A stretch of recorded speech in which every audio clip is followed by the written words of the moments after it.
Today on Fit to Perform, I am super excited. I've got one of my old teammates and brothers, Kenneth Scott, on the podcast today. I couldn't be more excited to kind of get into Kenneth's background, what he's done, what he's doing, and also really give back to the listeners in something that I really appreciate about Kenneth, which is his ongoing greatness attitude around family and pursuit of excellence. So welcome, Kenneth, to the podcast today, Fit to Perform. Super stoked to have you, buddy. Man, I appreciate you for having me on, man. It's a definite treat, just to, seeing from where we were in college to where you are now, man. It's admirable. So I appreciate you for, having me on. I appreciate it, buddy. Anybody that doesn't know Kenneth, which could be multiple people that are listening to this podcast, but I'm sure people that follow me are still kind of Utah Utes. And so some of them may know who you are, but I don't care if they know who you are or they don't know who you are. I just want to get into, what made Kenneth, Kenneth from the beginning. So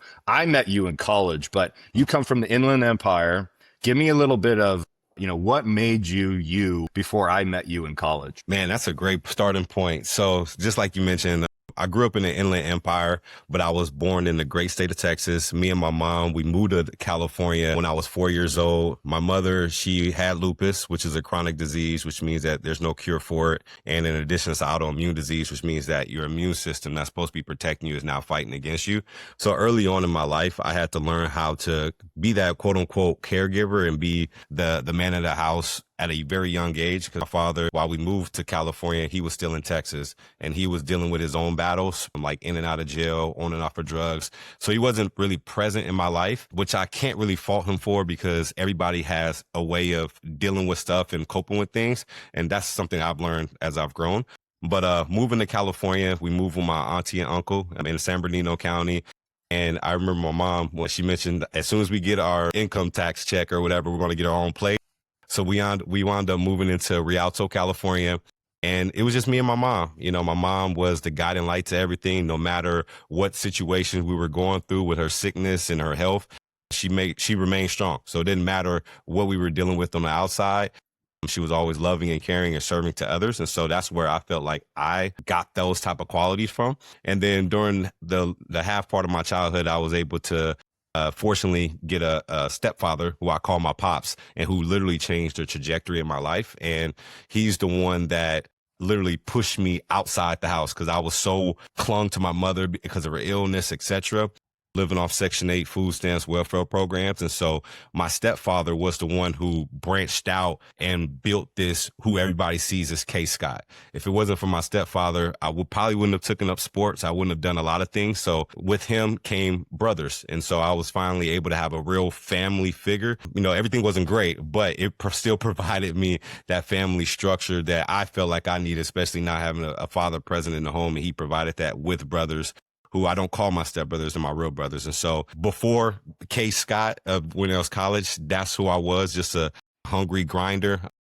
I was a great athlete coming out of high school, luckily, because of the drive and the determination from my stepfather, who instilled that in me. I was ranked number 34 in the nation at that time, 4-star recruit. I'm highly touted. But one thing that a lot of people don't know is that before going into University of Utah, I did face a lot of struggle, which was my senior year in high school, to where I had a stress fracture in my tibia. And if someone would have hit my leg, it would have broke my leg in half. And we kept that quiet. So all along my career, I've always had to face some type of adversity and trying to figure out, okay, how can I get through it and get over it? And so for me, the foundation has always been my family and, my father, my stepfather, my pops, my mom, and my little brothers, to get me through it. And so all that bottled into that helped me transition into University of Utah, where you've seen who, K. Scott is, or Kenneth is, whatever people call me, Batman, whatever that is. And when I got stepped foot on University of Utah campus. Yeah, I got a bunch of leading questions that are going to go into that part. So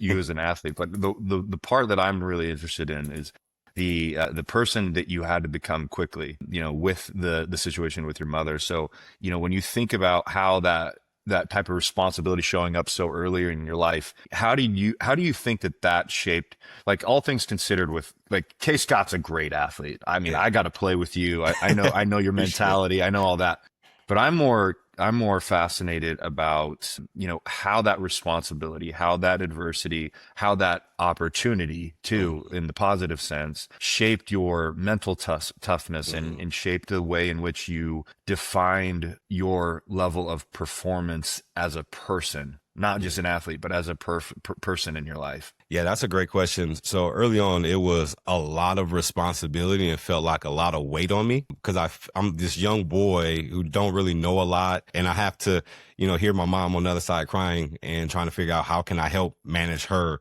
and manage and try to figure out a way to control, not really control, but mitigate all the pain that she's feeling on a day-to-day basis. The financial struggles of, living off of Section 8 and welfare programs, like us not having enough to eat, but she, even though she's sick, she's saying like, hey, you eat instead of I eat so I won't be hungry. And so early on, just all those pressures of, having to perform. My mom always used to tell me like, with the mindset, you always have to say, like, look on the other side, and it used to be, and tell me everything is going to be all right. So look at it in a perspective of whatever the situation is, just be like, hey, look, everything is going to be all right. Whatever life comes and throws at you, just say that saying and you're going to get through it. And so early on, a lot of pressure, with the responsibilities. But over time, because I've had my mom and telling her kind of reconciling with me and telling me, like, hey, we're going to be all right. We're going to get through this.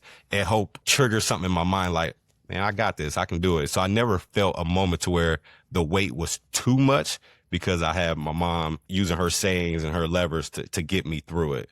And so that's why I was able to perform and get through, any adversity that was kind of like in front of me.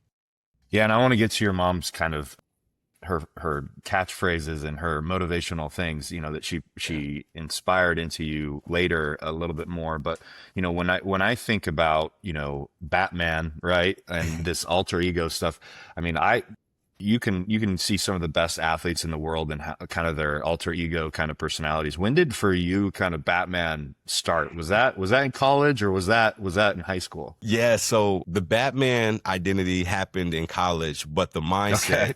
The mindset piece of it happened with my pops, who I call my stepfather, my pops. Yeah. He gave me the nickname Duso, D-O-S-O, okay, meaning that anything I could put my mind to, I can do so. And so he already instilled that into me. Like, so love it. You hear people call me Duso. That's from my stepfather, my pops, ingrained that in me. Like, look, I don't care what it is. Anything you put your mind to, you could do so. So in college, when I had that second major injury, 2013, junior year, supposed to be a really big year. Dennis Erickson coming in, Hall of Fame coach, everybody knows. He has this offense that is prolific. I'm a 6'3", 215, 220 wide receiver, putting up those type of numbers that we know his offense can put up. I was like, oh yeah, this is going to be a really statistical type year. And so first game, 9 plays into it on the left side, blocking for my running back. He gets tackled. So me having to have a second major injury, it put my mind into a place where I felt like, it may sound crazy, but felt like Bruce Wayne in a way, like when he was going through Bane and Bane was just beating him down. It seemed like every time I got to this point where everything was about to look all roses and bubbles, man, enemy, whether it was ironically like the Joker or Bane, comes in and just tries to take my spotlight. And actually, Isaac Asiata coined me with the name Batman because of the way I responded to adversity. It didn't matter what I went through, I went at it 100%, and my mindset was able to let me endure and let me get over through it and seeing it from a different perspective. And so the name actually came from Isaac Asiata, Batman Dark Knight, because of the way I handled the adversities, and obviously Batman being my favorite character growing up. But Isaac actually coined that Dark Knight Batman that everybody calls me now as far as that moniker is concerned. So did do so, is that why you were number 2 as well? Was that like a reference to it? Was that a symbolic reference to it? Yeah, in a way, it's a double entendre. So yeah, number 2. And then also in high school, it was, so before high school, well, going into high school, there was this wide receiver by the name of Maurice Shaw at my high school. And he was, man, when I tell you, this guy was the smoothest. He caught everything. His routes was amazing. And my pops at the time was like, look, if you want to play football, this is the person that you will want to set your sights on to, follow in his footsteps. So the guy, he wore number 2. And I tried to do everything he did. I imitated everything from the stance to the look to everything. And my pops just always reminded me, anything you put your mind to, you could do so. And so I was like, I put my mind to wanting to be just like him. And so that's where Yeah. me wearing number 2, imitating, just to be on the same path and trajectory as he was as one of the top receivers. And ultimately, by me doing that, I was able to, beat what, do what he was able to do and a little bit more from a exposure standpoint and go to places I wanted to go. So it was a play, like do so, but also Maurice Shaw ignited that as well. So, I don't care what you're doing in life, especially as you kind of graduate to those other types of responsibilities of family and, your own family. And then you get into, business and all those things. There's still an inspirational aspect that I think you learn as an athlete to emulate the best in the people that are ahead of you. But I love the concept of alter ego for a reason that, a lot of people struggle in, and they might be listening to this kind of struggling with this of like, hey, I've never done this thing. I hear people say, take the leap, but like there's maybe a ton of imposter syndrome or this idea of like, I don't have the experience or I maybe don't have all this confidence and things like that. But I think something that's uniquely special to athletes, but it's something that's a learned behavior. You don't have to be an athlete. It's just a learned behavior, is that looking at what can be done, like that 4-minute mile, like apply that to anything. Apply to learning how to engineer or learning how to be an entrepreneur or learning how to lead more people or lead yourself, all those things. You can look at the people that are best at that and go, what are they doing? I think that's the part that's special that you're kind of displaying with Maurice is like, what does he do? How does he think? What is his actions? But with the alter ego aspect, it's kind of tough for people to still go, I can't do that because I'm not him or I'm not her. Right. And I think that this level of alter ego that I really like, that athletes have to learn almost by force, is that you got to make the leap, you got to make the jump, and you just kind of got to be almost delusional in a sense. And why the alter ego took off is, you've got to have this identity that might be just foreign to you, but then when you step into it, becomes almost so familiar that it's like that shift onto the playing field or into the boardroom or, as a parent figure, this alter ego aspect of how does this thing that was never me or maybe something you kind of resistance to, but you can become is so special. The biggest example in that book is the Black Mamba with Kobe, like Kobe's ability to, is foreign to him as a person, but when he's able to kind of step on the court, it almost like unconsciously became this other person. And you displayed that, and Isaac kind of giving you Batman, you kind of like stepped into that into your senior season. So how did you fully embrace that, after the injury, coming back from that injury?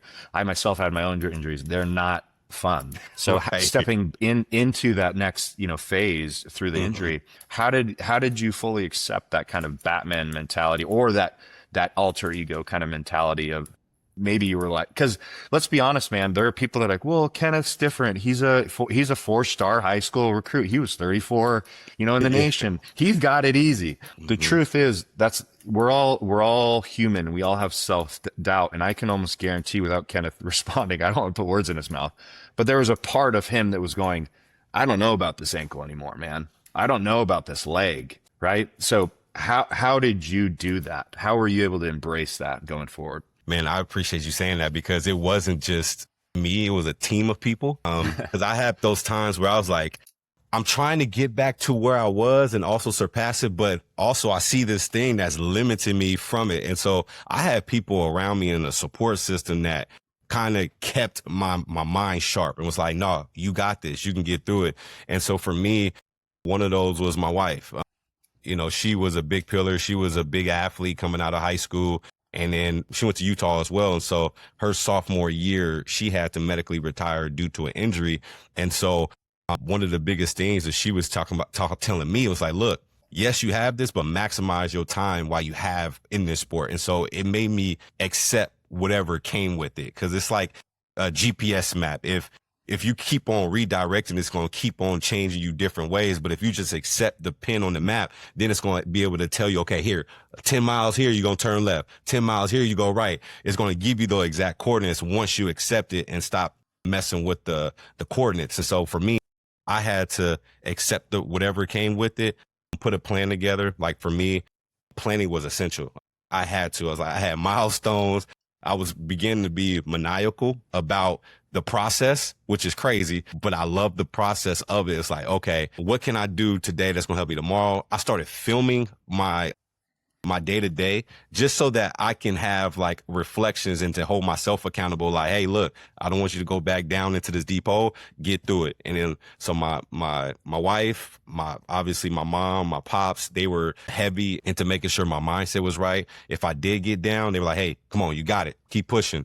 And so those triggers around me help keep me sustained, right? Instead of me taking everything on my own and handling all this pressure on my own, everybody helped diffuse that pressure by being a support system. So that's where the relationships for me help me accept it and also put a plan in place to keep going along that process to making sure I was accountable to my desired outcome. So the filming part, get into that. I'm super interested. Yeah. So during my injury, I created a YouTube channel called, I don't even know if it's still up. I think it's called Utah Ute Football TV. And the craziest thing about the injury, it made me think outside of myself and think more team oriented. Because for so long I was like, man, I want to get back because I want to do this. I want to do that. I want to do this. And it made me take a step back and was like, but look at this great team around you. Look at all these players. Look at all the people that you're starting to know and build these relationships with. And so I created the YouTube channel just to, well, it started off as my injury, but then it blossomed out to, I started coaching at East High School during the off season with the high school kids going into the communities. I started spending more time with my teammates. And I remember there was an article that the news put of me because I wanted to get to know every person on my team. And it's like 100 and so people, but I wanted to know at least one thing about them just to show them that I cared for them, like outside of football. And so the Utah Football TV not only helped me branch out and show the world that I'm more than just football, I'm all these other things. But it solidified some relationships that helped me outside of football, which is a great thing to have. And so the fans got to know me a little bit more. My teammates got to know me a little bit more. I got to know myself a little bit more about the things that I love to do and want to do.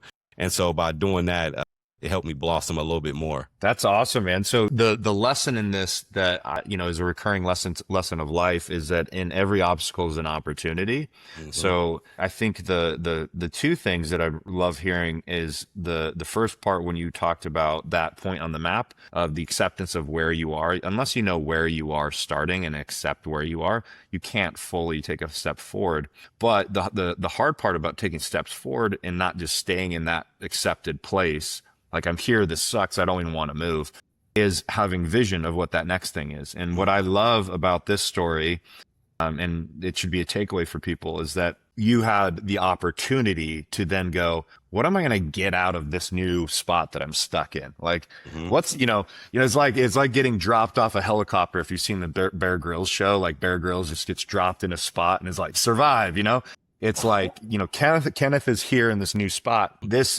On first glance, this sucks. I'm in this new spot. But then you were like, okay, where's all the cool things about this cool spot? How do I elevate to this higher level and get, good vision on the future?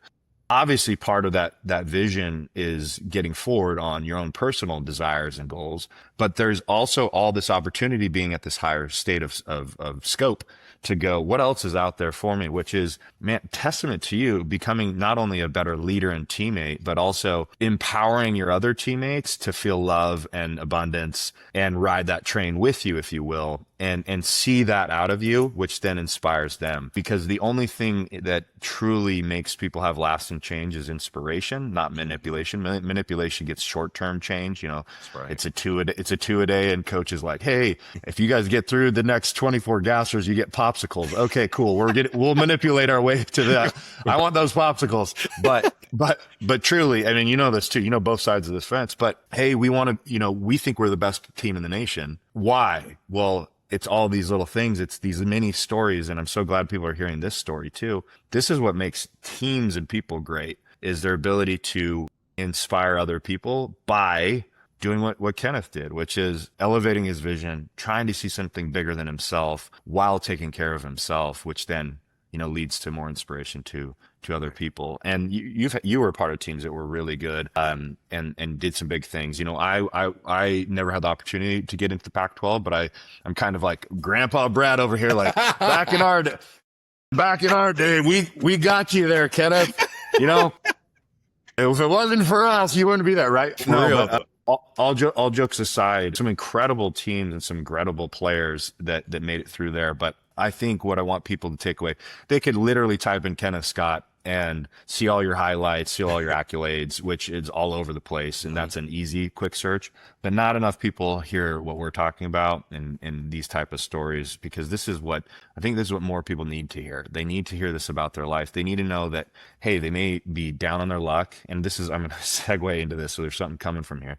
Maybe down on my luck. I got handed a shit sandwich. You know, things happened to me that I didn't choose. I feel like truly I did everything right, but I didn't choose this thing is happening to me. Or, you know, this thing is so great, but there's all these things that all I can focus on are all the crappy things that are coming along with it. And I can't enjoy all these good things. Having the ability to have the vision that you had is important, but you had to have that tested, you know, quite a bit. So you can look up Kenneth's accolades. You can look at K. Scott's play, film, all that stuff. And it's incredible. But in 2017, you lost your mother. Yeah. Right. And from what I know about your mom, the little that I know, and then just from observing you talk about your mother, which I adore. And if I think people should look at they should be following you if they're not, and we'll get to that at the end. But the type of things that your mom left on the world are incredible just on her own. But the biggest thing that she left to the world was you, and which she would be so proud of today. But in 2017, you lost her. Yeah. How did you get through that? Man, that year 2017 was probably the hardest part in my entire scope of life, because not only did I lose my mom, who was my anchor for everything, but I also lost my identity, because that spring I lost football. So I transitioned to the CFL after I got released by the Los Angeles Rams, transitioned to the CFL, went with the Montreal Alouettes, and I got released. And so after getting released, my mom passed away. With my mom passing away was such a big turning point, because I necessarily didn't have a home to go back to. We were living off of Section 8. Once your parent passes away, your place goes to the next person that's on the list. So after she passed away, I had to understand, okay, where am I going to live? Like, I can't just go back home. I don't have a home to go back to. And then I lost football. Okay. Every athlete always during the transition, like, who am I? What do I do next? So not only am I grieving the loss of my mom, I'm grieving the loss of my quote unquote career. My parents during that time, they were divorced. So like the relationship that I had with my pops was no longer. So I didn't have any communication with him, didn't have any communication with my father. And my wife, who was my then girlfriend, was pregnant with our oldest at the time. And she was living in another state with her family. And so I'm like, okay, what in the world do I do? And so being able to get through that, I had to lean on a lot of support, a lot of people. And when you talk about, the relationships that you have with people, my scholarship donors, who I call my family, they help me out tremendously. They offer me a place to stay to where I can provide some stability for myself, to have a place to lay my head. But also they allowed me to be able to work for a little bit so that I can be able to get a house to where my wife and obviously my unborn can be able to move to. And that's how we were able to move to Texas. But getting through that point in 2017, I didn't know what I was going to do mentally, because everything I was attached to that drove me and was my anchor was gone. So I was just out in the weight of the water, just floating, right? And I needed something to attach to. And so luckily I had several people to throw in that life vest to be able to help me, at least reel to shore. And so the only thing that I kept remembering during that time is just like echoes of my mom saying, hey, everything gonna be all right. Everything gonna be all right. And so that phrase helped me get through it. And then that phrase helped me develop the next phrase that, keeps me sustained, is pressure is no match for purpose. Right. So no matter what pressures that you go through, it could be the pressure that makes you feel on top of the world. It can be the pressure that makes the world feel like it's on top of you. Right. But no matter the pressure, right, if your purpose is bigger than all the things that is very variable, right, you're going to be able to sustain it. So I had a bigger purpose for what I wanted to do in my life. And I knew that wasn't my purpose, just sitting there. And hearing those echoes of my mom and all the other sayings just helped me get through it during that time. And literally just had to take it step by step, figure out the next plan. So one thing that you talk about, just like in your socials and just kind of in public statements, is that going from performance to purpose, right? So for someone listening right now, like, what would be that first step of transitioning from performance to purpose? That's a good one. Oh man, because I look at a lot of successful people nowadays, and they all can perform to the best of it. But the question I always ask them, are you fulfilled, right, in what you're doing?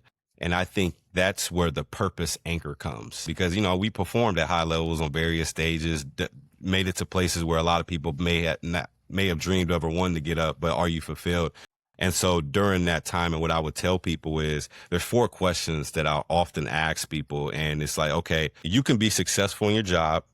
You can have fulfillment in the opportunities that you have. But if it's not something that you love or something that has a greater impact to you, right, it's over time, it's going to dwindle down and you're going to burn out. So I always ask people 4 questions. Is like, okay, what you're doing, is it something that you're passionate about? Is what you're doing something that has a lot of impact, not only to you, but others? Is this thing that you're doing, are you skillful in it? Because if you don't have skills in it, like your insecurity of the level of what you're able to put out is going to go down.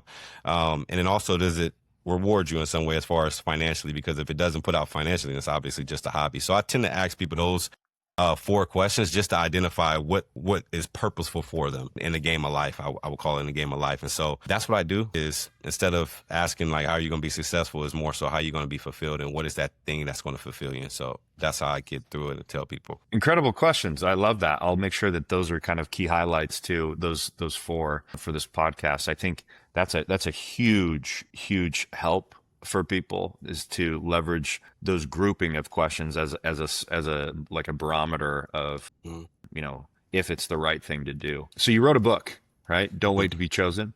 Tell me about that. What with this idea, right? So tell me about this idea. Like, most people are waiting, right? So what is the opportunity for people, right? 1, and then for 2, how do you not get caught in that trap of that waiting game? How do you build habitual, you know, impact? We talked about alter ego a little bit, but like, how do you truly build this permission? How do you build this permission callus, if you will, to automatically get to that, hey, I'm not going to wait, I'm going to move? Yeah. You know, it comes from me. It came from the transition from that 2017 year, transitioning into the real world. And after I got done with football and transitioned into a new career, I dove into social work.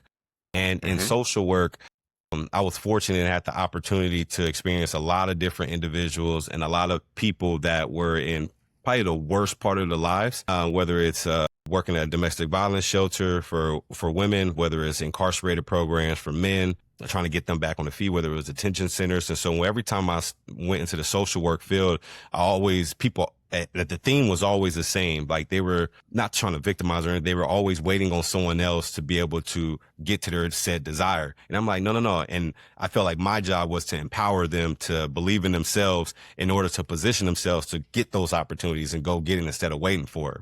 And then after I was in that lane for a bit, I transitioned to the corporate side of things, like in the sales professional, right? And so as I went in there, I started understanding positioning. I was like, oh, shoot. Obviously how to close deals, but the closing the deals was obviously relationship based, and then positioning of on desired outcomes to create an opportunity to end up converting it. And so I just converged those 2 worlds. And then about 4 years ago, had the opportunity to create a course at Rice University, which I'm an adjunct professor at. And during the process of, you know, my experiences, I tied everything down into frameworks, because I'm very analytical when it comes to that, because I want people to have a repeatable process and how to get to their endpoint. And because of my experiences in those teachings, I put them in a framework. And the goal with the Do Not Wait to Be Chosen is literally that, is turning who you are into what you do, not what you do into who you are. Like for instance, we were football players. That was what we did. That's necessarily who we are. So the goal with the book is, how do we start internal about who you are and then externally turn it into what we do? And so the goal is, how do we identify who we are, like internally, and then communicate that into the world as far as our value, to position it in the right places that is important to us. And that's what creates the opportunities out there to be able to do the things that are purposeful, to perform at a high level, to put us in positions to actually not only be successful, but be fulfilled. And so that's the process and the maturation of what I try to provide in the book is, okay, 1 was focused on identity. 2 was focused on how to position yourselves within whatever said marketplace that you want to ultimately be in life. And then how do we create opportunities from it, but but not only create it, but convert it into something that's actionable. And so that was the goal with the book. And it was for students, student athletes, and young professionals. But as I've learned, everybody needs this. So I was like, okay, great. But it was solely intended for individuals going through that transition, similar to how I was in that transition, so they can have a roadmap to get to where they want to go. That's incredible, man. I'm going to highlight not only the book, but also the course. Is it digital? I mean, can someone take that online, or is it just at Rice? It's at Rice right now. It's At not, Rice? yeah. But funny you say You that. just you just casually dropped that you're a professor too. I love that. Yeah, but This case Scott's over here. Happened to be a professor at Rice University as well. Carry on. so like with that though, I'm glad that I was able to get into Rice University, and the way I got into it was purely relationships and right place at the right time. And I took that and built more relationships and asked questions about basically creating my opportunity. And opportunity Testament of the where, book. the opportunity came to where I can teach a course that's off of my ideation. And man, the amount of like in my classes is not just student athletes, it's students. I just had somebody who was going to Harvard, right? He's going to be in medicine. And he said, the reason why I took your class is because in my medicine field, like my medical field, man, it's hard to differentiate yourself. And I had to figure out what was my edge. And the beautiful thing that he said in the testimonial was that, like, not only did I know that the medical field is my purpose, but the niche in which I wanted to get into, that's what made me really passionate about it, which was for him, he's Hispanic and he wanted to tackle a target audience as far as their financial well-being and having access to medical. So his purpose got more defined going through the class. And so created more opportunities for him and edged him out of the competition because of his thing. But I say all this to say, man, That's awesome. Yeah, I'm hoping to expand. That's what I'm working on now. Expand it to where, I'm getting brought in, luckily, by different summits, universities. For instance, NCAA. I'm going out to NCAA about a month and a half from now to do a workshop with their cohort about that. So yeah, I'm just excited, man. The opportunities are flowing because I feel like I've identified who I am, the positioning as far as what's the ideation that I want to provide to the world that can add value to create opportunities. So I love it. It's a testament of everything that you're doing. And it's also a testament of your book and the 4 questions. Like, you are a living proof.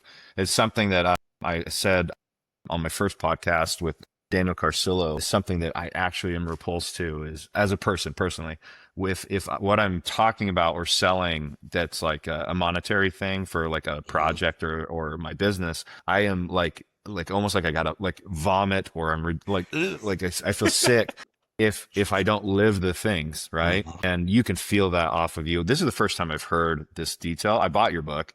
Oh, I didn't read it yet though, because I got to be really honest. No, now I'm going to.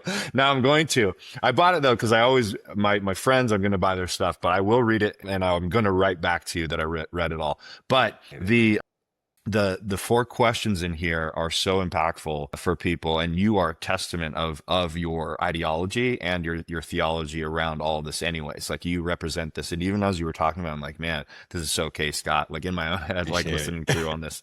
So like, that's the type of people though that I have on this podcast, is the people that are actually doing the things that they talk about. I'm repulsed by marketing these days and the sensationalism of some of the marketing. The marketing that I love is the authentic, organic, structured, impactful marketing from storytelling and things like this. So I'm going to link the book, and I'm going to make sure that everybody that listens to this buys this book and applies this. But after, I want to hear how you're going to build this into like a digital course, because I think more people need to do it, and I would love to do it too myself. Go through the process as well. But more than just this, because you are doing a lot of stuff. Are you comfortable talking a bit about, Reach or any of that stuff as well? Yeah, definitely. So Reach is a software that I created to where it can help high school student athletes manage their whole recruiting process.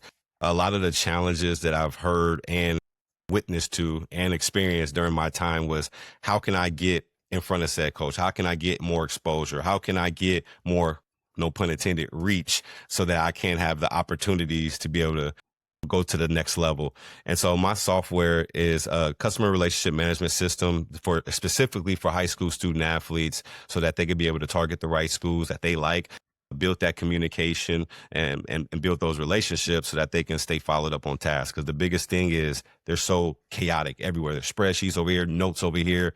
And so if I can manage the recruiting recruiting process all in one place, it will provide them more clarity. They will give them more actionable steps, build more discipline.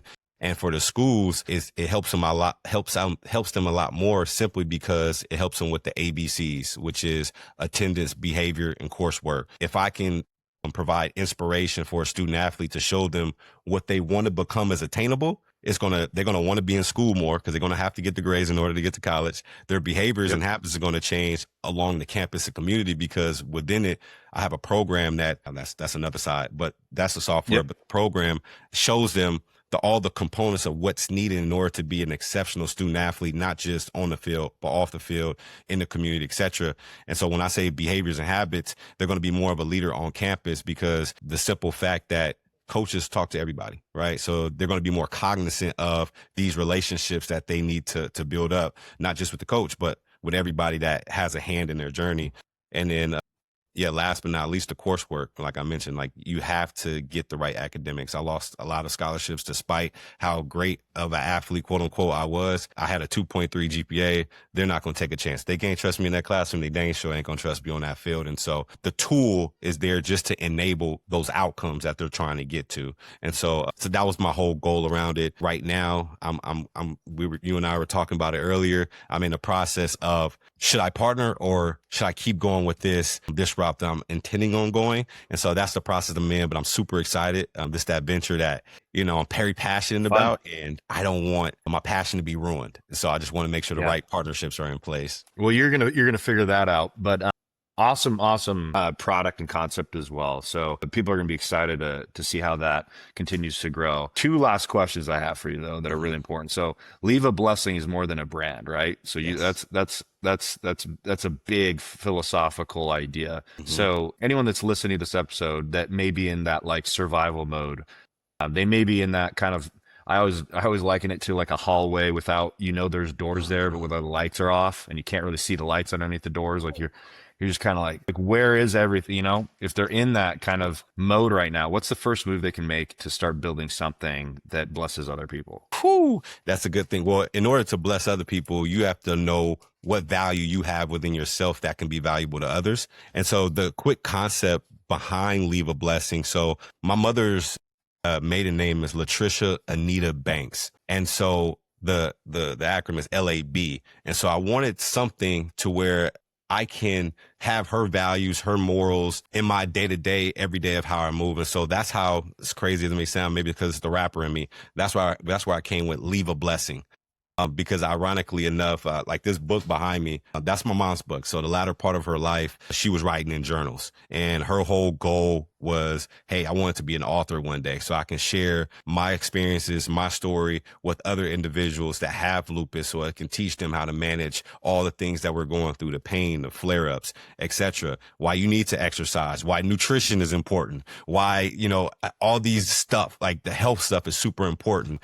And unfortunately, she passed before this book was published. And so for me, I felt like that was a blessing on my life because it kind of ramped up what I needed to do. I was like, well, shoot, I don't know how much time I have on this earth. So while I have the time, how can I maximize it? That's kind of the question that popped up in my head. And so the first thing I did was I took the black and white of her book and add some color to it to make the stories flow. But during the process, I took so many gems from it. I was like, oh my God, the lessons and the wisdoms. It's like, Jesus Christ. And so that's where the concept of Leave a Blessing came from, because my mom left that blessing for me, that implanted in my mind. And now I'm taking it to be able to leave blessings for someone else. And so everything I do is like, how can I add that servant feel? But in order to add that servant feel, you got to know what you can serve. Right. So like a restaurant, like you got to know what you're going to serve to the people in order for it to be valuable to others. And so for me, I always start off internally. Like if I went back and in the scope of the 4 questions that I mentioned to you, I always do my passion and my love. I love helping other people, despite how it made me feel. Like I will go to my last to help other people. That's just how I'm wired. I'm very skillful in regards to like the empatheticness and also teaching people, okay, well, shoot, let's create a plan. Let's ideate. Like I'm a big brainstormer in that piece, like putting things together, very analytical. And the impact that I wanted to make for me per se was I wanted to help the people that were in my situation as far as underrepresented neighborhoods, individuals that was in transitions, maybe individuals that had a sick mother, a father that was incarcerated on drugs, right? So I'm ideating all these different things of what is impactful to me. And then ultimately the last question is, how am I going to be rewarded for it? And the way I'm rewarded is obviously through books, teaching, speaking engagements, obviously the software. So by me understanding internally what I wanted to put out into the world, ultimately help serve others. So long story short, that's kind of the mind frame and the ideation around kind of leave a blessing, because that lumped into everything that I'm currently doing. Yeah, people who overthink though, they can hear like go do service, right? And they'll be like, I've heard that, I just don't know how that's going to help me. What you just did is you gave a complete case study, one of the best I've ever heard, on how service can help you individually too, right? But what you are aligning to is your empathy and your vision allowed your passion and love for other people outside of yourself to create all of this case study around it. And that's why it's your number one part. But I think if someone were to dissect this and listen to it with intention of how you laid this out, they'll see how now with tactics, how serving other people, how leaving a blessing would actually come back tenfold. But I almost ironically, without like the intention of like, how does this serve me? Right. It just ironically comes back to you, which I think is beautiful. We're running out of time. I have one last question. And this is the question I ask every single person. And it's the question around titles. So you've worn a ton of titles, right? You athlete, caregiver, coach, pseudo mom, pseudo dad, speaker, social worker, husband, father, now professor, you know, which but the question I'm going to ask you specifically, which one has taught you the most about what it means to truly perform at the highest level of life? Out of all those titles, and I can only pick one. I would say being a husband, because I had to learn how to think outside myself. And the times where I didn't think outside myself, I understood how that can really catapult into some bad things of being selfish, etc. So I think being a husband taught me a lot: accountability, responsibility, the values, integral. Like every day I have to kind of live to what I said I was going to do, and what the vision I have for the family and our vision that we have for the family, I got to keep lockstep. And so I would say the husband piece probably is the biggest one, because it comes with so much oomph to it and so much conviction that you have to carry with you on a day to day, as far as with the values that's integrated into it. That wasn't a trick question, but I'm proud of you for saying that though, because of who I think you are. They say that the act of spouse, which is husband, the act of spouse is the biggest mirror that will ever exist in your whole life. And why it's powerful is people only see the mirror though. You know what I mean? They don't really see you, they see the mirror, and what your spouse brings out of you, the good and the bad, and how you respond to those things is a true testament of who you are. And there's no other thing on earth, be it athlete, professor, CEO, entrepreneur, coach, that can do that like being spouse, aka husband, for you. So proud of you for saying that, because it is a testament of who you are, and you're an incredible husband for saying that too. So awesome. Well, I'm going to put all of Kenneth's socials out, all those things, but where would you want people, if they're listening to this, going, man, I got to follow K. Scott. I got to get in his business. I got to understand what he's doing. I got to be around him. I got to hear from him. Like, where would be the first couple places people should go? Yeah, the two places for me is Twitter and Instagram. Well, Instagram more preferably. Instagram, because I'm more active on there at kscott_2. And Twitter is the same place as far as my username, but I'm always live on Instagram. I love Instagram as the platform, so that's my platform of choice. And one other thing that I had wanted to share, it's crazy that you mentioned that. It's like, as you're going through this journey, like, because you mentioned the halls, and it seems like I'm going down this halls, and like there's certain doors that the light pops up at the bottom, and I'm like, oh shoot, I can't wait to enter that. And like having this conversation as I'm walking down this hall, like I'm seeing one of the doors is like, oh man, there's a light underneath there. And it's like an opportunity that's like, man, I didn't even think about it until I had this conversation. But like what you said, like for so long, I was solely focused on just students, student athletes, and young professionals. But like you mentioned, everybody goes through this phase or is in need of, don't wait to be chosen, right? There's opportunities out there. How are you going to go get them? And so Kenneth, K Scott, I wrote down right here too, by the way, after we turn this off, so people are going to hear this now because it's going to hold you accountable. You got to create your stuff for everybody. You got to make everybody access this, because I think there are going to be so many people that are going to listen to this that are going, how do I even said, how do I get into your class, professor? I can't get down to Rice. How do I get into your class? Right. Man. I'm over here in London, England, dude. How do I get into the class? So, man, that's what I was going to tell you. So when you do this, I think you're going to be surprised at how many people you'll continue to impact from this. So I'm glad that you already got that individually, but there are going to be a lot of people impacted, and it'll be fun to look back on this conversation. Right? You guys heard it here first.